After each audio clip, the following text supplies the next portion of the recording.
Hey, how's it going? Tsukatsu. Today I've got another Pokemon battle. That's all I got.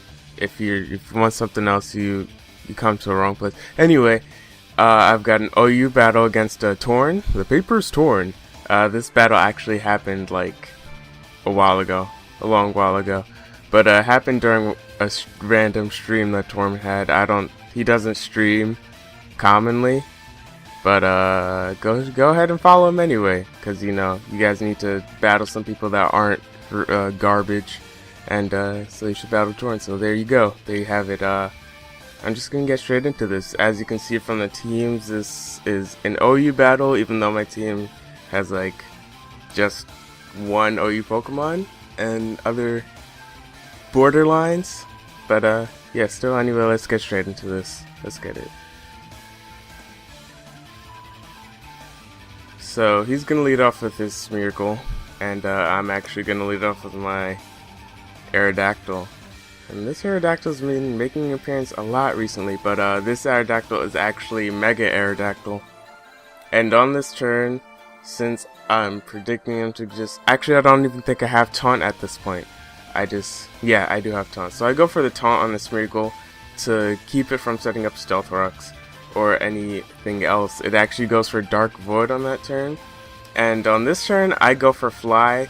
I put Fly on it thinking it was a good idea. It's not a good idea. Fly is garbage.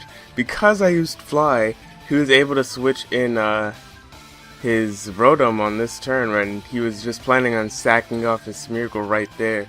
It would have taken a hit from recoil from the struggle, and then it would have died to the Stone Edge or whatever other move I could have gone for, but I decided to go for Fly, which wasn't really the best move. I go for Stone Edge on his Rotom after it comes in. It does a little over half, and he's able to Volt Switch out on me.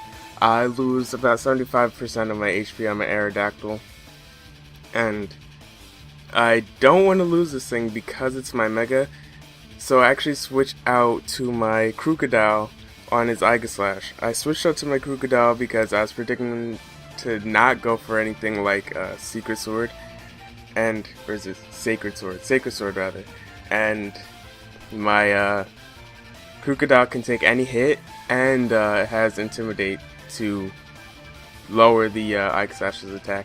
So he does go for Swords Dance on this turn, but he isn't able to do anything to my Crocodile apparently, so he switches out back to his Rotom as I go for Stealth Rocks. On this turn, I go for Knock Off, trying to knock off whatever item this Rotom has. It had leftovers, I knew that already. But I do get a crit, and I'm thinking that mattered since I have no attack investment, or rather just 4 points of attack investment on this Crocodile. Now the Smeargle comes back in, and since I can't taunt it and keep it from setting up anything, I'm just gonna let my Crocodile fall asleep. It does its job as a wall regardless of it, whether it's asleep or not, because the Intimidate will always come in, and it has Rocky Helmet to like give recoil damage to physical hits. So I'm just gonna let it fall asleep, and then switch in my Aerodactyl as this Smeargle goes for his Sticky Web. Now this is unfortunate because I don't actually have anything that will let me get rid of. I don't have a Defogger or a Rapid Spinner to get rid of that Sticky Web.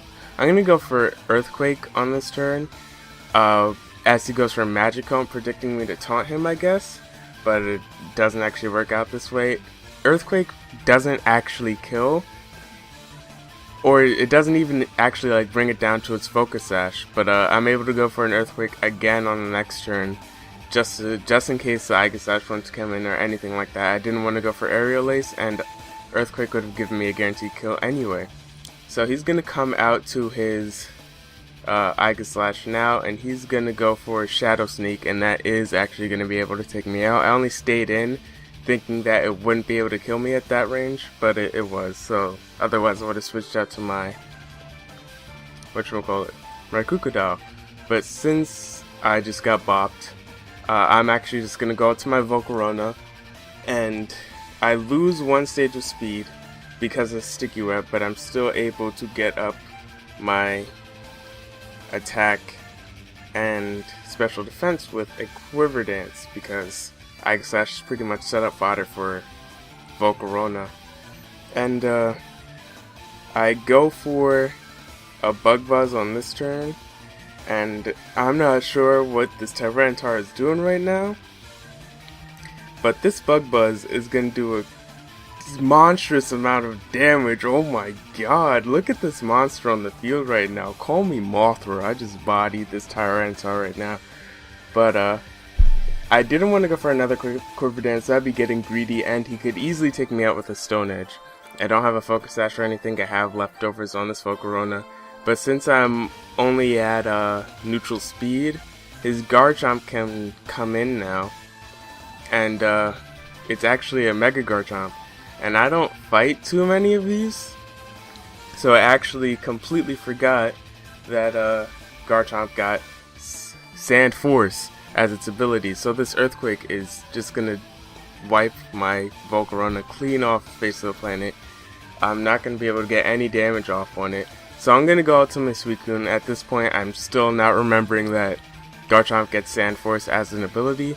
I just thought it took out my Volcarona because of its huge raise in base attack, but based on its damage that it does to my Suicune in the Sandstorm, I'm just gonna go for the Skull to try and get the burn, and it's gonna be a 2-hit KO after the Sandstorm, so I'm not trying to stay in there. I switch out to my Gengar to avoid taking the Earthquake, and the Sandstorm actually subsides on this turn, so I'm gonna be able to come back in with my Suicune and not die. I go for Shadow Ball on the Garchomp, and it doesn't actually take it out, and that was actually really disappointing because this Gengar is garbage, didn't do anything. How come Shadow Ball did not take it out? Maybe I should have gone for Sludge Wave, possibly. I don't remember if ground resists poison or not, but I think it does. Either way, I'm gonna come in.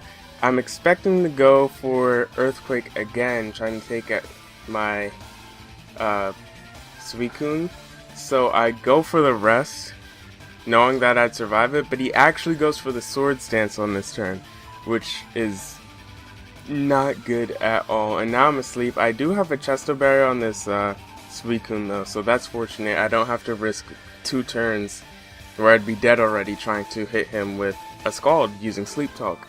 But he is going to take a hefty chunk of my HP with that one Earthquake as I take him out with the Scald. So now my Suicune is looking like Death Fodder, which is sad because it is one of my last Pokemon left and a physical wall, and this Excadrill is able to come in, and it has a Scarf, which means I can't really do much to it using my Crocodile, but either way I'm gonna come in with my Crocodile and get the Intimidate off and see what move he goes for. So I get the Intimidate off, the attack is now dropped, and he goes for Earthquake, and this does about a quarter of my Crocodile's health. So seeing that, and the fact that he's a Mold Breaker, I'm pretty sure, if it came in and said Mold Breaker, I'm guessing that is, whatchamacallit, is Scarfed, no, it's Air Balloon, are you kidding me? What am I saying right now?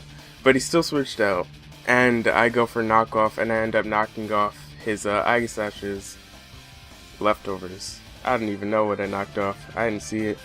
But he switches back into the Excadrill as I go for the Earthquake on the Aegislash, which is a good play because I end up getting off no damage, and he loses the Intimidate debuff. So I'm gonna have to sack off my Magnezone. His last 2 Pokemon are Aegislash and this Excadrill. Magnezone isn't gonna be really doing much, especially considering I don't have Volt Switch. I don't know.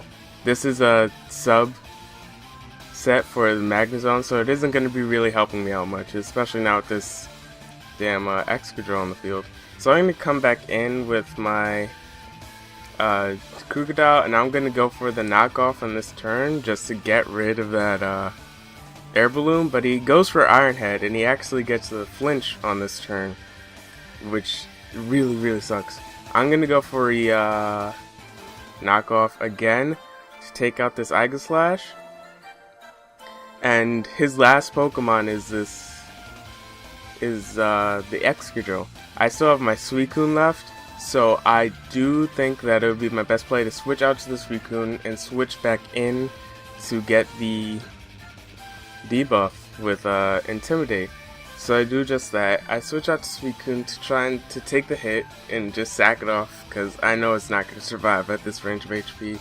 He kills it with an Earthquake, and Jesus. What's taking so long? He takes me out with the Earthquake. My Suicune's dead. I went for Rest on that turn, pretty sure, just to try and see if I would possibly survive, but I knew there wasn't really much hope of that happening. So I go back into my Crocodile and I get the Intimidate off, but I know either way, based on the fact that Earthquake did a quarter of my health before, I'm not going to be able to take two of them at this range. So I go for the knockoff, and I really actually need a crit for this knockoff to kill, but I don't actually get it. So that's going to be the end of the game. He's able to take my Crocodile out with another Earthquake.